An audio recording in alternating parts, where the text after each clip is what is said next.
Vanessa had been planning her birthday for weeks. Every detail mattered to her, from the choice of the restaurant to the table settings, even down to the type of flowers on the table. She wanted this birthday to feel like perfection, like something straight out of a magazine, and nothing less would do. I had watched her excitement grow over the past month. She had called me a few times asking for advice on what to wear, what to order, and whether the cake would be Instagram-worthy. I smiled politely at her enthusiasm, quietly wondering how different our ideas of celebration were. My son, Ryan, had been trying to mediate between us, suggesting I join them at the dinner. "Mom," he had said, "it'll make her happy. Just come and enjoy." I agreed, though I didn't expect the evening to go smoothly. On the night of the dinner, the restaurant looked magical. Golden lights reflected off polished tables, casting a warm glow over the entire hall.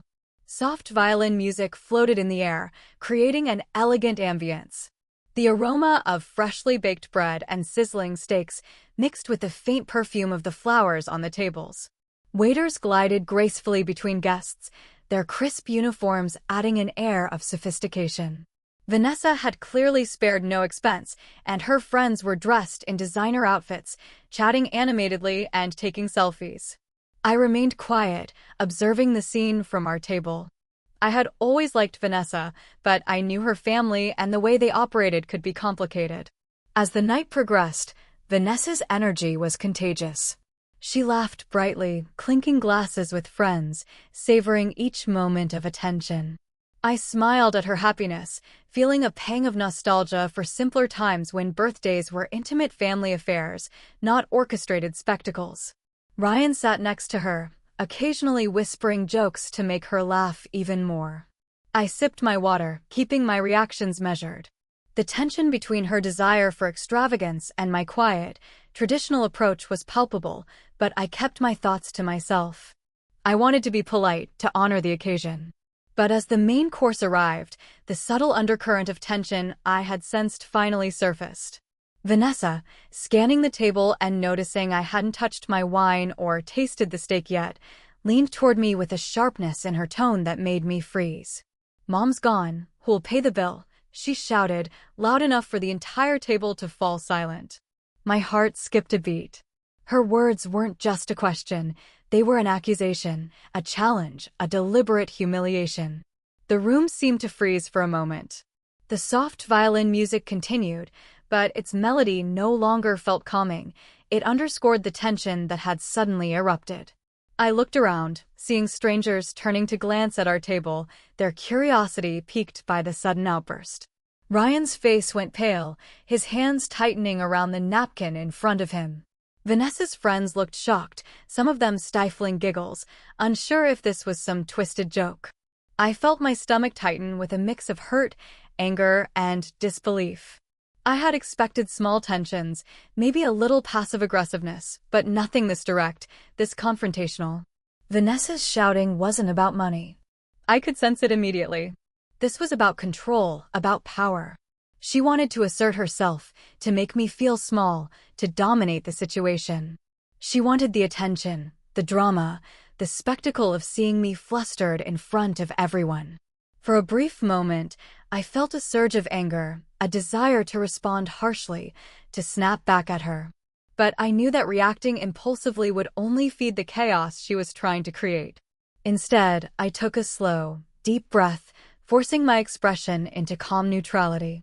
I didn't speak immediately. I let the silence linger, letting it weigh in the air. Vanessa's frustration grew as she realized her attempt to shock me hadn't worked. Her hands gripped the table, and she slammed her fork down, making a sharp clinking noise that echoed unnervingly. "I'm serious. Who's paying for all this?" she demanded, her voice rising with every word. That's when I realized the bigger truth. She wasn't concerned about the bill at all. She was testing me, seeing if she could provoke me into losing my composure, seeing if she could manipulate my son, seeing if she could dominate the narrative of the evening. And while the words stung, I understood that my reaction mattered more than the words themselves. I needed to remain calm, collected, and dignified, because letting anger take over would only give her what she wanted. I finally raised my eyes to meet hers, smiling softly, not sarcastically, not bitterly, just calmly. That single act of quiet composure seemed to unsettle her more than any words I could have said. The silence stretched, palpable and uncomfortable, and for the first time that evening, Vanessa seemed unsure. Her challenge had been met with serenity rather than confrontation. The moment hung in the air, tense but strangely liberating for me. I realized that control, real control, came not from shouting or demanding, but from calm confidence, patience, and the quiet assertion of dignity. The restaurant manager, who had been nearby monitoring the commotion, stepped forward cautiously, his brow furrowed with concern. "Is everything all right here?" he asked politely, trying to defuse the situation. Vanessa's glare shot him a sharp look that made him hesitate. "We're fine," she said, though her voice carried an edge. My mother-in-law should pay for everything since she's here." The manager glanced at me, unsure whether to intervene further. I remained composed. "Let's settle this calmly," I said, my voice even and measured. "Ryan, would you like to handle it, or shall I?" The room went silent once again. My son's eyes widened, caught between his mother and his wife, unsure of how to respond. Vanessa's friends whispered among themselves, their curiosity piqued, while strangers at nearby tables subtly turned to watch. Finally, I spoke again, softly but firmly, my voice carrying a weight that even Vanessa couldn't ignore. "Vanessa, this dinner is meant to celebrate your birthday, not to create conflict. If we focus on the bill now, we miss the moment entirely. Let's enjoy the evening, and we can discuss expenses later, at home." Her friends looked stunned, exchanging glances as the words sank in. Vanessa's face flushed red, a mixture of anger and embarrassment crossing her features. She had expected confrontation, tension, and chaos, but what she hadn't expected was calm authority.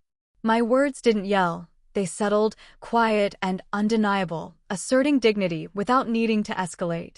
The tension gradually melted as the birthday cake arrived, candles flickering gently in the golden light. I joined in singing "Happy Birthday," hiding my disappointment behind a polite smile, while Vanessa blew out the candles, her expression a mix of triumph and confusion. The dinner continued, the moments of elegance and celebration slowly reclaiming their space from the earlier conflict. By the end of the night, I knew that maintaining patience, composure, and dignity had not only preserved my respect, but subtly taught a lesson that shouting could never achieve. Weeks later, Vanessa approached me quietly to apologize. The tension that had shadowed the birthday dinner gave way to understanding, and while it had been a night of embarrassment and conflict, it became a pivotal moment in reshaping the dynamics of our family relationships. I had learned something too. Calmness and composure in the face of aggression can be more powerful than confrontation ever could. And Vanessa, whether she realized it or not, had begun to understand that respect, not shouting, was the true measure of strength.